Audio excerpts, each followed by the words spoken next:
Bago natin ipagpatuloy, shoutout muna sa ating mga masugid na taga-subaybay, Vong Lebroda, at sa mga taga-Binyan Laguna, Joel Garcia Jr., John May, Mary Ann Salcedo, at Joel Garcia. Maraming salamat po sa inyo. Kabanata 2411. Naging galit na galit ang ekspresyon ni Fabian. Tatlong demonyong monghe, hindi natitinag niyang bulalas. Sino sila? Nataranta si Harvey. Hindi siya natatakot sa ganitong antas ng pag-atake, ngunit mas mabuti kung alam niya kung sino ang kanyang kaharap. Sila ang demon monk mula sa Thai Buddhist Temple, mahinahong paliwanag ni Fabian. Sila ay isang organisasyon tulad ng Dragon Palace, ngunit medyo naiiba. Ang Dragon Palace ng H-Country ay naglilingkod sa bansa, ngunit ang mga demon monks na ito ay gumagawa lamang ng mga malilim na bagay sa likod ng mga eksena, kadalasan para sa mga may kaya sa pananalapi. Tumanggi ako sa kahilingan ng hari ng Thailand na bilhin ang bahagi ng dati kong casino badge. Ang malupit na haring iyon ay dapat nakaramdam ng kawalan ng respeto at nagpadala ng mga monghe dito upang patayin ako. Kalmadong pinag-aralan ni Fabian ang sitwasyon. Bumalik sa katinuan si Harvey. Ang mga demon monks na iyon ay hindi siya hinabol noong una. Hinahabol talaga nila si Fabian. Maaaring matagal na nilang tinitiktikan si Fabian, ngunit hindi sila nagkaroon ng pagkakataong patayin ito. Nang walang mga bodyguard na sumusunod kay Fabian habang ang dalawa ay dumating sa isang liblib na lugar, ang tatlong tinatawag na demon monks ay nakahanap ng pagkakataon na umatake. Fabian Hamilton, mukhang alam mo na ang kahihinatnan ng pagtanggi sa aming hari. Ang demonyong monghe na namumuno sa grupo ay nagsalita sa kakaibang boses habang nakatitig kay Fabian. Isang pinakamataas na karangalan para sa aming hari na magtrabaho sa iyo. Handa pa siyang bigyan ka ng titulong Lord Thailand. Pero naglakas loob ka talagang tumanggi sa alok niya. Ano ang mangyayari sa reputasyon ng aming hari? Ang Las Vegas ay talagang teritoryo ng Estado H, ngunit ito ay isang enclave lamang. Walang makakapagtanggol sa iyo dito. Tiyak na may death wish ka para tanggihan mo ang aming hari. Bibigyan kita ng huling pagkakataon. Sumuko ka at lumuhod sa harap ng aming hari, alay ang lahat ng iyong mga ari-arian bilang paghingi ng tawad, at saka ka lang namin pakakawalan sa silong. Tumawa si Fabian. Ako si King Judy. Bakit ako susuko sa isang maliit na bansa tulad ng Thailand? Hindi ka ba masyadong mapagmataas? Tinatanggihan ko ang alok. How dare you? Sumabog sa galit ang tatlong demon monks. Halos sabay-sabay nila na inilabas ang mga stick mula sa likuran nila. Bahagyang ipinikit ni Fabian Hamilton ang kanyang mga mata. Wala akong pakialam na awayin niyo ako. Maaari tayong lumaban kung iyon ang gusto niyo. Ang sabi, inosente si Harvey York dito. Wala siyang kinalaman sa sitwasyong ito. Pakawalan niyo siya. Pagkatapos pwede na tayong maglaro pag wala na siya. Kung tutuusin, siya ang prinsipe ng Southlight at pinuno ng sangay ng Longmen Mordo. Kung siya ay namatay, ikaw ay nasa malaking problema. Sinasabi ko ito sa iyo para sa iyong kapakanan.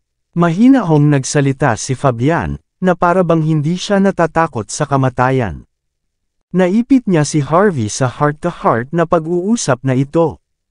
Kaya naman gusto niyang makatakas si Harvey kahit anong mangyari. Minamaliit mo ako, Mr. Hamilton. Mahinahong sabi ni Harvey. Marunong din akong lumaban. Kahit na wala ka, hindi kita pwedeng iwan na lang dito. Pagkatapos ay mahinahon niyang sinulyapan ang tatlong demonyong monks. Kayong mga Thai ay nangangahas na gumawa ng gulo sa isang malaking lugar tulad ng Country H. Minamaliit niyo ba kami o ano?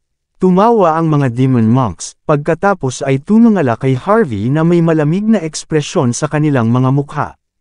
Fabian, ibig mong sabihin may kakaibang identity ang batang ito. So malaki ang halaga niya. Kung nahuli natin siya, hindi ba tayo makakahingi ng malaking ransom? Balak lang namin kayong patayin, matanda. Ang sitwasyon ay naging mas mahusay dahil sa kaaya-ayang sorpresa na ito. Kung tutuusin, gusto ng aming hari ang ganitong uri ng bata at malambot na laman na may hindi pangkaraniwang pagkakakilanlan. Bahagyang kumunat ang noo ni Harvey. Ang Thailand ay isa sa pinakamalakas na bansa sa Timog Silangang Tubig. Bakit ka nagsasalita na para kang isang grupo ng mga kriminal na bastard? Nakalimutan na ba ninyong lahat na talagang sinira ng Chief Instructor ang Forbidden Army ninyo noon? Ang inyong hari ay lumuhod at nanumpa na hindi na muling tutontong sa bansa H. Ano, sisirain mo ba ang pangakong iyon? Hindi ka ba natatakot sa punong instructor? Ang mga demon monks ay galit na kinusot ang kanilang mga mata bago sila humagalpak ng tawa. Harvey, ano, hindi mo kami kailangang takutin sa pangalang iyan. Nabalitaan namin na nagretiro na siya sa militar 3 taon na ang nakakaraan. Gagamitin mo ang pangalan ng lalaking nawala na sa balat ng lupa 3 taon na ang nakakaraan. Siguradong nagbibiro ka, at saka, kung mahuli o mapatay namin kayong dalawa ngayon, walang paraan na maipakalat mo ang bagay na ito. At kapag natapos na namin sipsipin ang iyong pera at itapon ka, hindi lahat ay magiging mas matalino. Binabalaan na kita, anak. Hindi ka dapat lumaban. Sisiguraduhin naming mamamatay ka ng walang maramdamang sakit kung gagawin mo. Kung hindi, babaliin namin ang lahat ng iyong mga paa bago ka ibalik sa Thailand. Hindi na mapakali si Harvey na makinig sa mga pananakot ng mga demon monks. Humakbang siya at dirdiretsong ibinaba ang palad. Isang malakas na sampal ang maririnig pagkatapos. Ang pinuno ng demon monk ay hindi handa na ipagtanggol ang sarili mula sa sampal na iyon. Hindi niya inaasahan na unang sumalakay ang payat at mukhang mahinang iyon. Nang matauhan siya, huli na ang lahat. Agad siyang pinalipad ng sampal ni Harvey na tumama sa mukha ng demon monk. Bang! Bumagsak sa lupa ang demon monk na may pananakit sa lalamunan, na para bang uubos siya ng dugo. Paano ito posible? Isang hindi kapani-paniwalang pag-iisip ang lumitaw sa isipan ng demon monk. Ito ba ang kapangyarihan ng war god? Bago pa mabawi ng pinuno ng demon monks ang kanyang katinoan, sumugod na si Harvey York at ibinaba ang kanyang palad pasulong. Galit na sumigaw ang demon monk, ngunit wala siyang pagkakataong makaiwas sa pag-atake ni Harvey. Wala na siyang panahon para itaas ang kanyang mga depensa sa puntong iyon. Wala na siyang nagawa kundi maghagis ng suntok sa harapan niya. Bang! Ang dalawang pag-atake ay nagbuga ng mga spark pagkatapos nilang magkonekta, na parang ang mga martilyo ay nagsasalpukan sa isa't isa. Sa sandaling iyon, isang malalim at matalas na boses ang maririnig. Mga bitek, crack, kasabay ng tunog ng mga bitek ng buto, ang ekspresyon ng demon monk ay biglang nagbago. Agad niyang itinapon ang patpat at nagsimulang umatake gamit ang dalawang kamay, pilit pinapalambot ang sampal ni Harvey. Kak, kak, kak. Isang sunod-sunod na suntok ang maririnig, ngunit hindi ito naging epektibo. Walang humpay ang sampal ni Harvey, na para bang nalock nito ang mukha ng demon monk sa sandaling siya ay umindayog pasulong. Magandang kalungkutan. Tumutulo ang malamig na pawis sa likod ng demon monk. Habang naghahagis siya ng mga suntok, patuloy pa rin sa pag-atres ang mga paa niya. Mabilis siya, pero mas mabilis si Harvey. Parang sariling anino niya ang humahabol sa kanya. Mukhang hindi titigil si Harvey hanggang sa tumama ang sampal niya sa mukha ng demon monk. Pak! Isang matunog na sampal ang maririnig muli habang ang demon monk ay pinalipad sa himpapawid. Nang muli siyang bumagsak sa lupa, ang kanyang mukha ay namamaga na parang baboy. Natahimik ang lahat, kung ang unang suntok ni Harvey ay isang panakaw na pag-atake. Pagkatapos ang pangalawa ay isang pagpapakita ng kanyang buong lakas. Kawili-wili, kayong mga demon monks ang may kapangyarihan ng pinakamahusay na King of Weapons doon. Isang hakbang na lang, at ikaw ay magiging Diyos ng digmaan. Kumuha ng tisyo si Harvey at pinunasan ang mga kamay niya. Ngunit ang lakas ng loob mong tawagin ang iyong sarili na demon monk kapag ganito ka kahina. Sino ang nagbigay sa iyo ng lakas ng loob na gawin ito? Sa palagay mo ba ay hindi ka magagapi dahil lang sa buong buhay mo ay nabuhay ka sa ilalim ng bato? Ikaw, itinuro ng pinuno ng Demon Monk si Harvey habang galit na umuubo ng dugo. Ang mga Demon Monks ay naglalakbay sa tubig ng Timog Silangan pagkatapos ng maraming taon. Kahit na sila ay hindi magagapi, sila ay iginagalang pa rin. Ang pangalang Demon Monks lang ay sapat na para pigilan ang pag-iyak ng mga bata sa gabi. Sa sandaling ito, ang mga tinawag na Demon Monk ay gustong punatan si Harvey. Kailan pa sila natapakan sa buong buhay nila? Kailan pa sila minamaliit ng sinuman? Nagkatinginan ang tatlong Demon Monks at nakita ang mga mapanuksong tingin sa mata ng isa't isa. Lahat ng tatlo ay sinanay sa sinaunang martial arts ng mga Thai lineage king, na ginagawa silang katumbas ng pinakadakilang hari ng mga armas hanggang ngayon. Ang tatlo sa kanila ay dati nang natalo ang war god mula sa India sa larangan ng digmaan. Dahil doon, ang tatlo sa kanila ay lubos na nagtitiwala sa kanilang lakas. At dahil sa mga aksyon ni Harvey, sila ay ganap na naayos sa kanilang susunod na hakbang. Gusto man nilang sakalin si Harvey hanggang mamatay, alam nilang ang pakikipaglaban sa binata ng mag-isa ay isang death wish.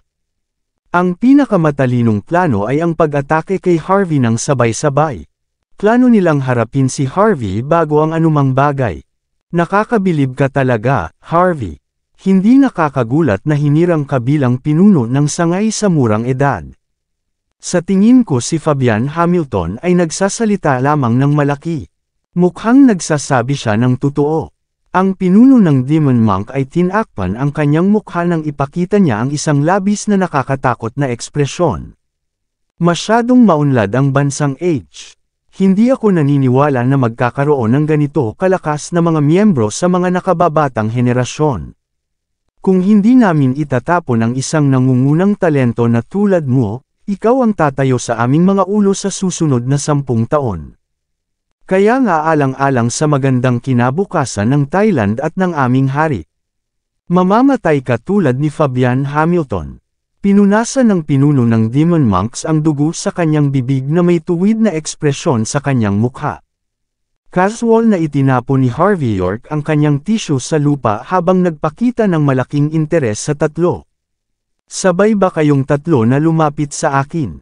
O gusto nyo ng one-on-one fight? Hindi masyadong natulala si Fabian matapos makita ang tanawin. Maaari na niyang husgahan na si Harvey ay may pambihirang kakayahan sa pakikipaglaban. Pagkatapos ng lahat, ang pagiging pinuno ng sangay ng Longmen Mordo ay sapat na upang patunayan ang marami. Sinulyapan ni Fabian ang Demon Monk at sinabing, ngayong alam niyo na kung gaano kalakas si Harvey, dapat niyo na siyang bitawan. Tapos, ako ang top priority niyo ngayon. Bakit niyo pa pinapahirapan ang sarili niyo? Damn! Ang Demon Monk ay nagpakita ng kakilakilabot na ekspresyon sa kanyang mukha matapos marinig ang mga salita ni Fabian. Fabian Hamilton, anong karapatan mong e-lecture kami? Kung hindi dahil sa ilang beses mong tinanggihan ang alok ng aming hari. Maraming top talent ang Thailand ngayon. At kung mangyayari iyon, magkakaroon ng pagkakataon ang aming bansa na maging isa sa pinakamalakas ng hindi tayo nagmamadali. Sayang ang matandang aso na tulad mo ay ayaw makipagtulungan sa amin. Dapat may death wish ka. Ang iba pang dalawang Demon Monks ay nagpakita ng masakit na mga ekspresyon matapos marinig ang mga salita ng kanilang pinuno. Bagamat ang Thailand ay isa sa pinakamalakas na bansa sa Timog Silangang Tubig, maaari lamang silang kumilos ng ganoon sa ibang maliliit na bansa. Ang bansang ito ay walang kahit na pondo upang itaas ang talento. Iyon ang dahilan kung bakit nila inilagay ang kanilang mga tingin sa hari ng gambler, si Fabian mismo. Kung tutuusin, kayang-kayanin ng kanyang kayamanan ang isang bansa.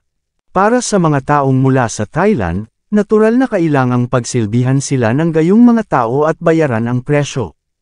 Dahil ang Las Vegas ay matatagpuan din sa Timog Silangan na tubig, iniisip nila na ang pera para sa Las Vegas ay dapat na pera para sa Thailand. Maging si Harvey ay natahimik matapos marinig ang ganoong loika. Ito ang unang pagkakataon na nakarinig siya ng mga bandido at kidnapper na tulad nila na kumikilos ng matuwid. Walang iniisip, sinulyapan ni Harvey si Fabian at nagtanong, "If you don't mind me asking, Mr. Hamilton, what did the King of Thailand came to you?" Interesado ako sa, tumawa si Fabian. With all sincerity, sinabi niya na basta mag-deliver ako ng 4 na casino badge, bibigyan niya ako ng titulong Earl. Mapapamana rin ng aking panganay ang aking titulo. Kung ibibigay ko ang lahat ng mga ari-arian ng pamilya Hamilton sa kanilang maharlikang pamilya, iisipin pa nilang bigyan ako ng titulong Marquis. Natigilan si Harvey, saka humagalpak ng tawa. Gaano ka sincere? Sa isang maliit na lugar tulad ng Thailand, ang isang tinatawag na Earl ay maaaring magkaroon ng 2 hanggang 3 sakahan. Ang isang Marquis ay maaaring magkaroon ng isa pa, sa pinakamahusay. Ang pangangalakal sa paligid ng 4 na bukid para sa lahat ng mga ari-arian ng pamilya Hamilton ay sadyang kabaliwan. Ligtas na sabihin na ang pakikitungo ng Haring Thai ay isang panig. Mabuti, Branch Leader York. Hindi dapat mahirap para sa iyo na gumawa ng iyong paraan palabas dito gamit ang iyong mga kasanayan sa pakikipaglaban. Hindi mo na kailangang takpan ang likod ko. Kung tutuusin, hindi ako kayang patayin ng mga taong ito. Humalaklak si Fabian na walang pakialam sa mukha. Bumungad sa kanyang katawan ang aura ng isang upperclassman na nakakagulat kay Harvey. Si Roger Judy ay mukhang isang ordinaryong tao, ngunit ang sinumang makakabuo ng isang pamilyang tulad nito ay natural na magiging isang espesyal na tao. Hindi man lang siya kumibo sa harap ng kamatayan, tulad ng karamihan sa mga tao. Ito ay talagang isang bagay na nakikita sa mga may kakayahang tao. Sa tingin mo ba hindi ka namin mapapatay? Ang pinuno ng Demon Monks ay kumilos na parang narinig niya ang pinakamalaking biro ng siglo pagkatapos marinig ang mga salita ni Fabian Hamilton. Halos 1 buong buwan kaming nag-espiya sa iyo para lang makakita ng pagkakataong patayin ka. Nakiusap pa kami sa mga manghuhula na tingnan ang aming kinabukasan bago tumuntong dito. Dapat talaga swertehin tayo, kaya pala parang patay ka na. Tumawa ng malakas ang pangalawang Demon Monk. Huwag kang mag-alala, Fabian. Pagkatapos naming gawin sa iyo, pupunta rin kami para sa iyong anak. Magkakaroon ka lang ng mga babaeng papalit sa pamilya mo. Kung ganoon, pipilitin namin ang iyong anak na pakasalan ng aming hari. Gustuhin man o hindi, ang iyong mga ari-arian ay magiging amin. Ito ay ayon din sa mga batas ng bansa H. Hindi kami lumalabag sa batas sa anumang paraan. Walang makakapigil sa amin kapag nangyari iyon. Malamig na tumawa ang 3 Demon Monks. Tadhana kang mamatay dito, pero huwag kang mag-alala. Hihilingin namin sa iyong anak na bisitahin ang iyong libingan sa parehong araw sa susunod na taon. Tungkol kay Harvey York, medyo maangas siya kung sa tingin niya ay maaari niyang magawa ang kanyang paraan palabas dito. Kaya niyang hawakan si Kuya, pero hindi niya kami kayang pigilan ng sabay. Dahil alam niya ang aming sikreto, dapat din siyang mamatay.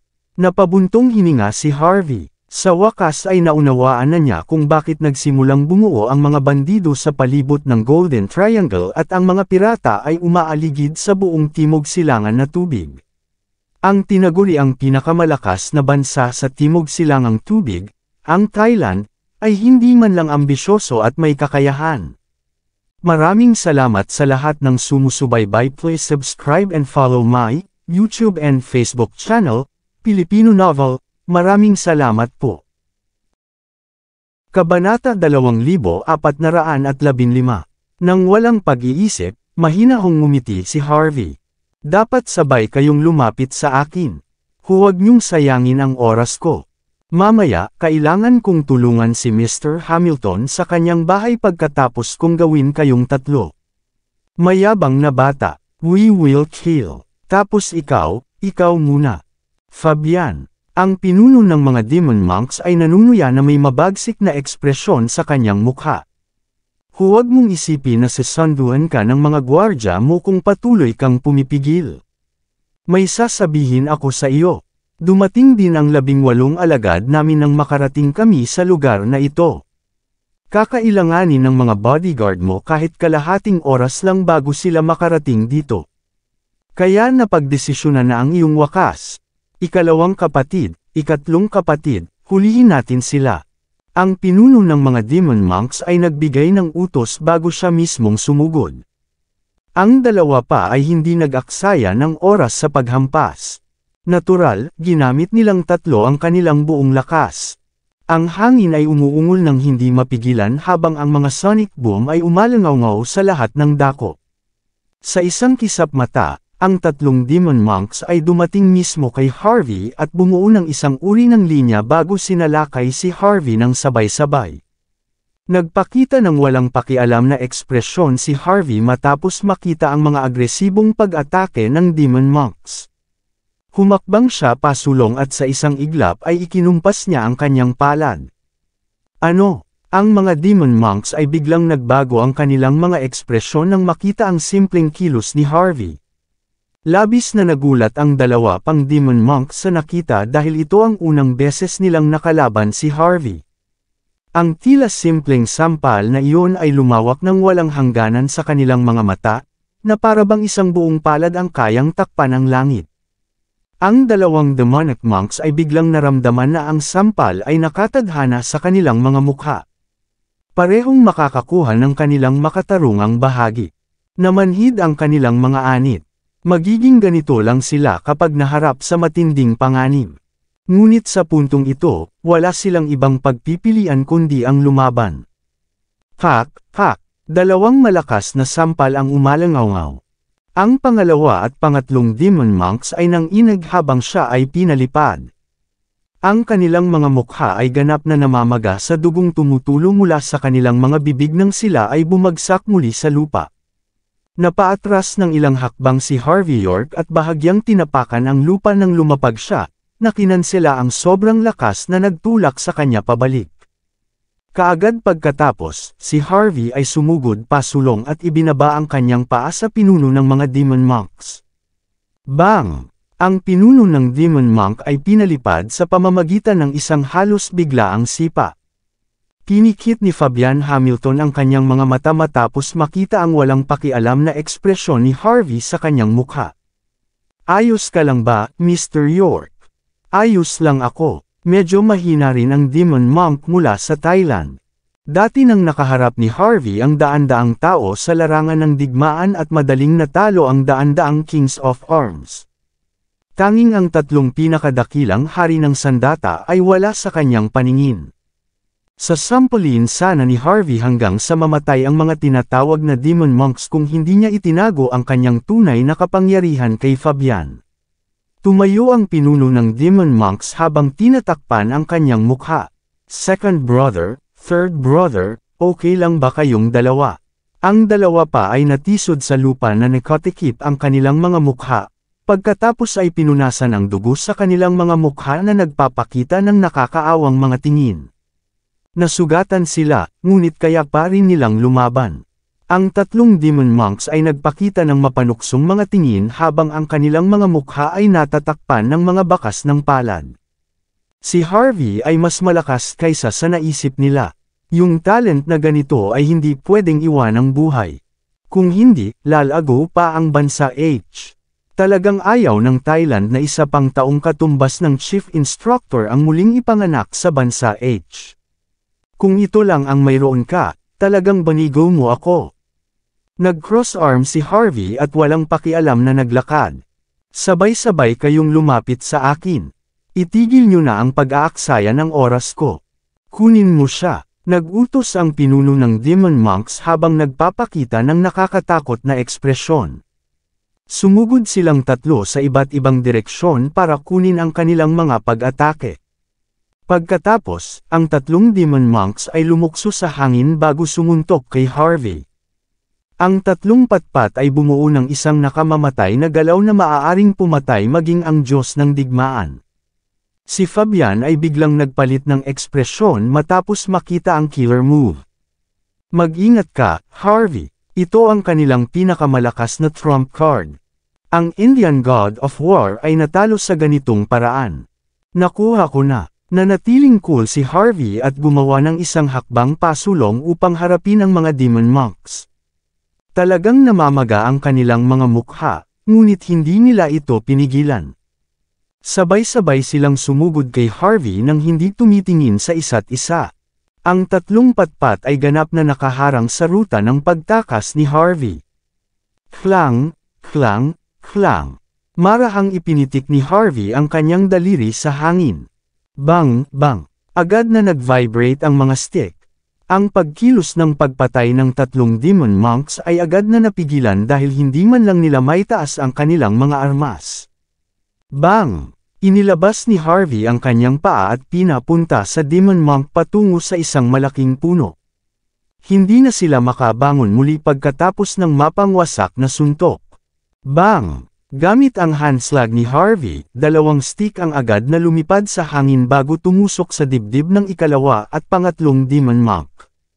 Ang dalawang demon monks, na naglakbay sa timog silangan na tubig sa loob ng maraming taon, ay nagpakita ng ganap na hindi paniniwala bago bumagsak sa lupa na hindi gumagalaw. Instant kill. Sa harap ni Harvey York, ang tatlong demon monks ay agad na bumagsak na parang basang papel. Ang pangalawa at pangatlong demon monks ay agad na binawian ng buhay, habang ang pinuno ay patuloy na nanginginig sa lupa, iniisip na malapit na niyang masundan ang kapalaran ng kanyang mga kapatid. Si Harvey ay walang pakialam habang ang kanyang kamiseta ay nananatiling malinis, na para bang ang laban ay hindi siya sinasangkot sa unang lugar. Damn you, Harvey! Papatayin kita! Matapos makita ang dalawang magkapatid na namatay sa kamay ni Harvey, ginamit ng pinuno ng demon monks ang kanyang huling hininga upang ilabas ang kanyang baril, handang hilahin ang gatilyo kay Harvey anumang oras. Bang, bang, bang!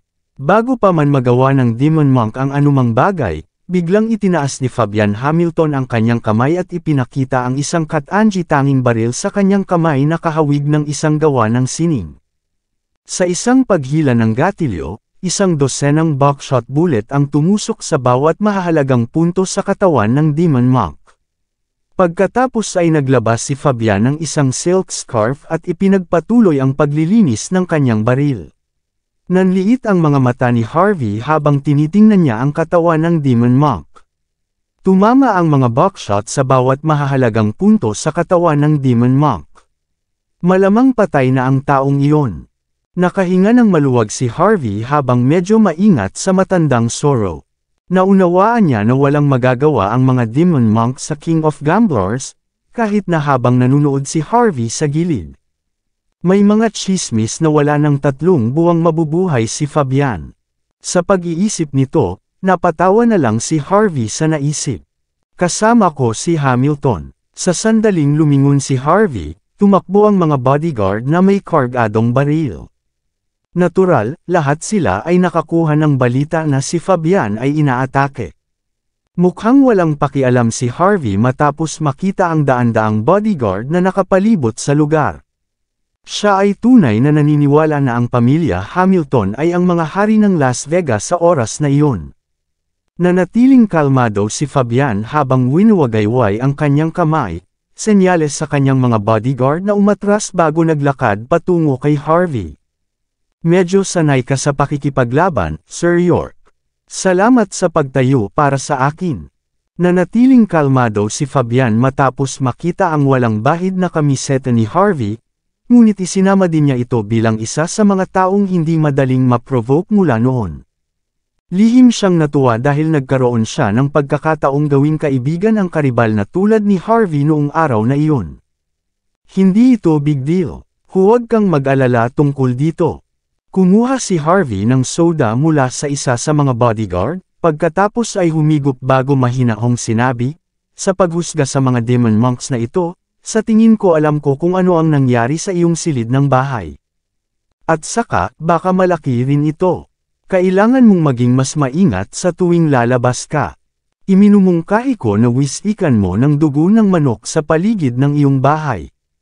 Sa ganoong paraan, mapipigilan mo ang pagkawala ng iyong mga katulong. Nakatayo si Fabian sa kinatatayuan. Sinasabi mo na ang pagkawala ng aking mga nasasakupan ay may kinalaman sa mga demon monk na ito. Malamang, pero masasabi lang natin na sigurado pagkatapos kung makita kung nasaan ang lugar mo, tahimik na sagot ni Harvey. Isang bakas ng takot ang sumilay sa mga mata ni Fabian bago niya pinagdikit ang kanyang mga kamay. Kung hindi mo iniisip, Sir York, okay lang ba kung sumama ka sa akin sa Hamilton Residence at ayusin ang bagay na ito minsan at para sa lahat? Kailangan kong maging tapat, medyo tinatakot mo ako ngayon. Kung hindi mo aayusin ang problema ngayon, sa tingin ko hindi ako makakauwi. Sumulyap si Harvey York sa kanyang Rolex at tumango dahil alam niyang may sapat na oras. Tama, dahil binigyan mo ako ng napakainit na imbitasyon, tingnan natin ang iyong bahay ngayon. Hindi naman masyadong malayo ang bahay ko dito. Sir York, please. Si Fabian Hamilton ay sumenyas at inakay si Harvey sa isang tahimik na kalye nang walang dumadaan na sasakyan. Nakapikit si Harvey sa harapan niya habang nagpapakita ng walang pakialam na ekspresyon. Sa kanyang mga mata, tila may manipis na itim na ambon na nakapalibot kay Fabian. O sa halip, mga patay na hangin ang nakapaligid sa kanya. Hindi naman ganoon kahaba ang daan. Pagkaraan ng ilang minuto, dumating ang lahat sa pasukan ng Hamilton Residence. Ang mga security guard na nagbabantay sa pasukan ay hindi nang ahas na humarang sa daan nang makita nila si Fabian na nangunguna. Lahat sila magalang na yumuko bago pinapasok sina Fabian at Harvey. Pakiusap Sir York, nasa iyo kung sapat na pala kaibigan ang Hamilton Residence. Pumasok ang dalawa sa residence bago pumunta sa welcome hall. Napagtanto ni Harvey na medyo maraming tao ang nakaupo doon. Bukod kina Tyrell Hamilton, Denver Hamilton, at Jax Hamilton, may isang babae na mukhang 18 taong gulang. Nang makita siyang pumasok, binaril ng 3 magkakapatid si Harvey ng masamang tingin. Mayabang na sinulyapan ng babae si Harvey bago nagsalita na parang bata. Ikaw ang nagbali sa braso ng pangalawang kapatid ko, dumurog sa binti ng pangatlong kapatid ko, at sumampal sa mukha ng ika-4 kong kapatid. Sa likas na katangian, ang babaeng ito ay ang ika-5 kapatid na babae ng pamilya, si Zina Hamilton. Ang babaeng nakatayo sa likuran niya ay ang fiancé ni Jax, si Ellie Palmer. Bumulong siya sa tenga ni Zina para sabihin sa kanya ang tungkol sa dating pagkakakilanlan ni Harvey. Bukod sa magkapatid ay nasa bulwagan din ang isang pari na nakasuot ng damit. Ang kanyang katawan ay pino, at ang kanyang mukha ay matikas. Ang kanyang tangkad ay mukhang mas banal, na para bang hindi siya mula sa mundong ito. Pinalibutan ng buong pamilya Hamilton ang paring babae na parang siya ang may pananagutan. Matapos masulyapan si Zina, mahinahong sumagot si Harvey, tama. Ako si Harvey York. Bastos! Galit na sigaw ni Zina kay Harvey matapos makumpirma ang kanyang pagkakakilanlan. Ginagalit mo ang pamilya namin, tapos naglalakad ka pa sa bahay namin. Halika, gusto ko ang bastard na barilin dito. Barilin siya hanggang sa mamatay. Gusto kong mamatay na siya para maibalik ang reputasyon namin. Tiyak na makakapatay tayo ng mga tagalabas sa sarili nating teritoryo. Natural, mahal na mahal ni Zina ang kanyang mga kapatid. Ang magkakapatid ay lubos na malapit sa isa't isa. Ngunit dahil kay Harvey, karamihan sa mga kapatid ni Zina ay nabaldado, samantalang si second brother ay nakakulong pa rin sa likod ng mga rehas. Nawala pa ni fourth brother ang kanyang casino badge dahil kay Harvey. Sa mata ni Zina, si Harvey ang taong nasa likod ng paghihirap ng pamilya Hamilton. Hindi siya titigil hanggang sa mapatay si Harvey. Pagkatapos, inagaw pa ni Zina ang isang baril sa baywang ng kanyang bodyguard. Sayang lang at ang bodyguard ay umalis sa takot dahil kay Fabian, na nakatayo sa di kalayuan ni Harvey. Walang pakialam si Harvey. Hindi niya alam kung sinasadya ni Fabian si Zina para e-provoke siya. Nanatili siyang tahimik sa puntong ito kaya siya nakikita ni Fabian ang paghawak sa sitwasyon. How dare you? Humakbang pasulong si Fabian at galit na sumigaw. Sinabi ko na sa iyo, Zina. Nakuha ng mga bastos na ito ang nararapat sa kanila. Walang sino man ang pinapayagang gumawa ng gulo kay Sir York dahil dito. Nakikinig ka ba sa mga sinasabi ko? At saka, iniligtas lang ako ni Young Master York mula sa mga kamay ng 3 demon monks ng Thailand. Kahit na, gusto mo pa rin siyang barilin. Zina, nagiging matapang ka. Gusto mo bang akusahan ng buong mundo ang pamilya Hamilton bilang hindi nagpapasalamat? Humingi ng tawad. Humingi agad ng tawad sa kay Young Master York. Kung hindi, palalayasin kita sa bahay ngayon din. Kami ang Hamilton ay hindi nangangailangan ng mga hindi makatwiran at walang konsiderasyon na mga tao sa aming pamilya. Galit na galit si Fabian, galit na makitang tumanggap si Harvey ng ganoong kalabisan na kawalang galang. Natigilan si Jax at ang iba sa reaksyon niya. Wala ni isa sa kanila ang may ideya kung ano ang nangyari sa pagitan ni Harvey at ng King of the Gamblers na naging dahilan ng pag-iisip niya ng mataas kay Harvey.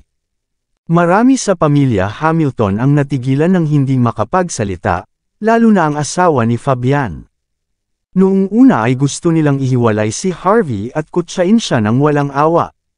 Nang makitang si Zina ay tumanggap ng galit na galit mula sa kanilang pinakamamahal na si Fabian, matalino silang tumahimik at ibinaba ang kanilang mga ulo upang humigop ng kanilang tsaa.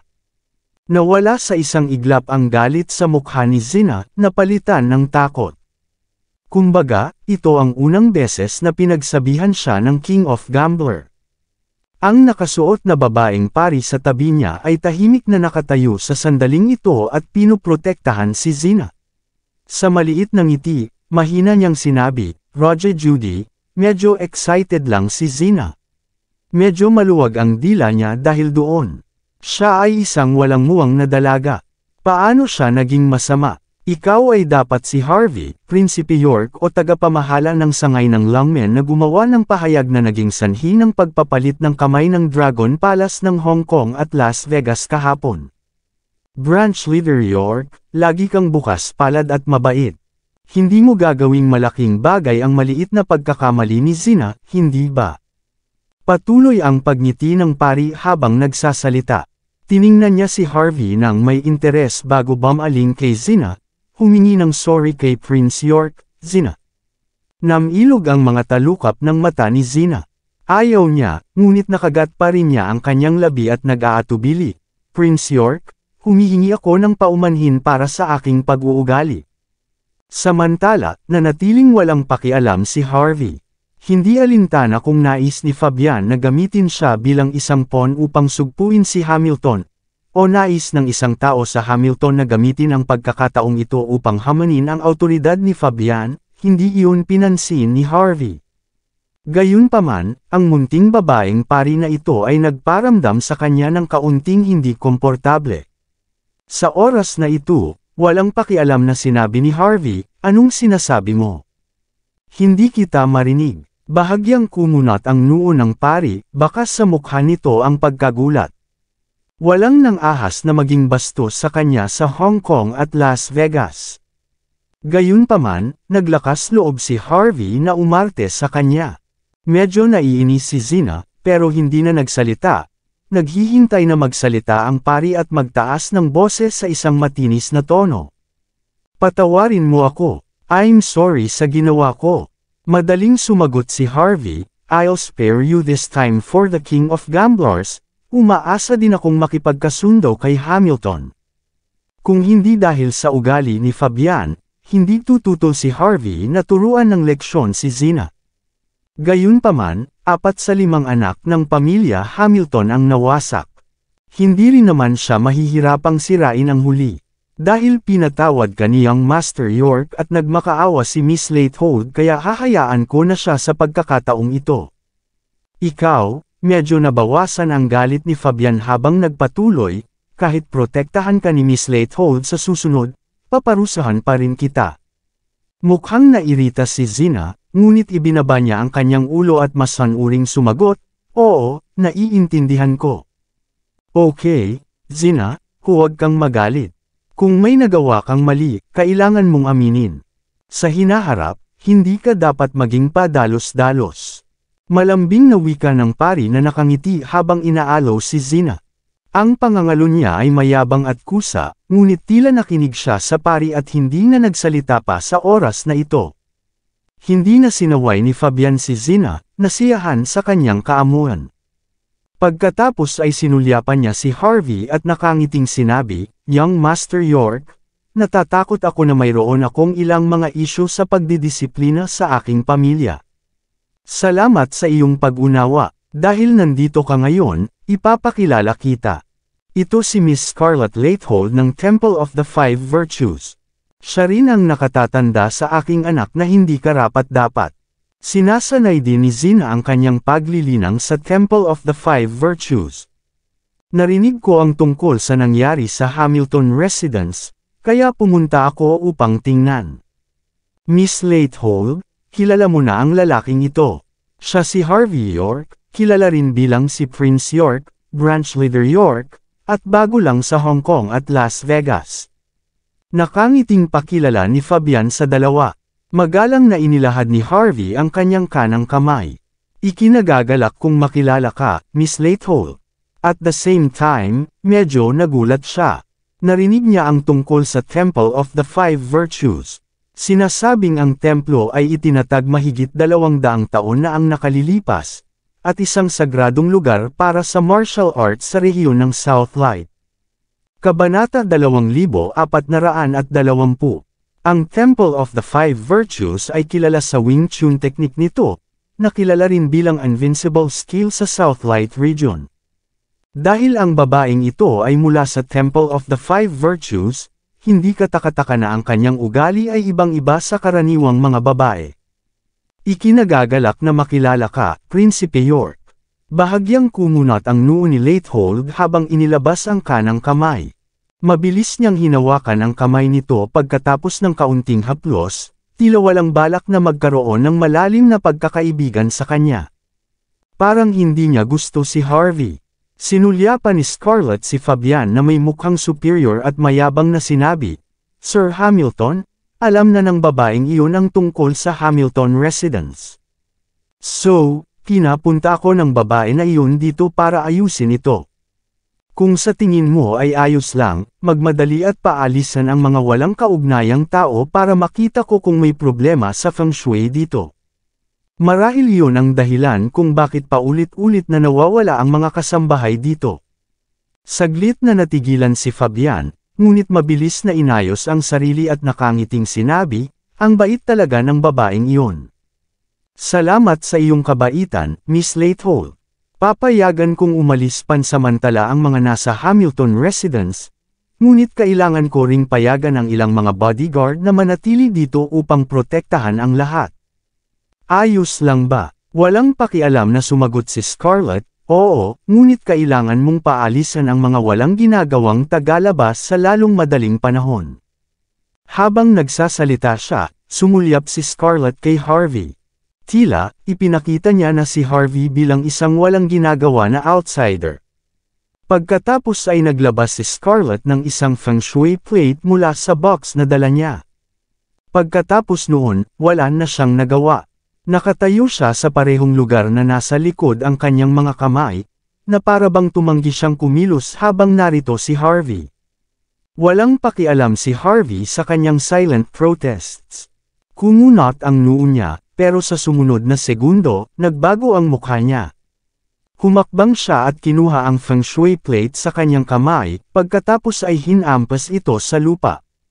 Mga bitek, crack, ang feng shui plate, ang mahalagang anti-gong bagay, ay agad na nadurog. Ngunit hindi iyon sapat para kay Harvey, na tila iniisip na hindi pa ito ganap na nasira.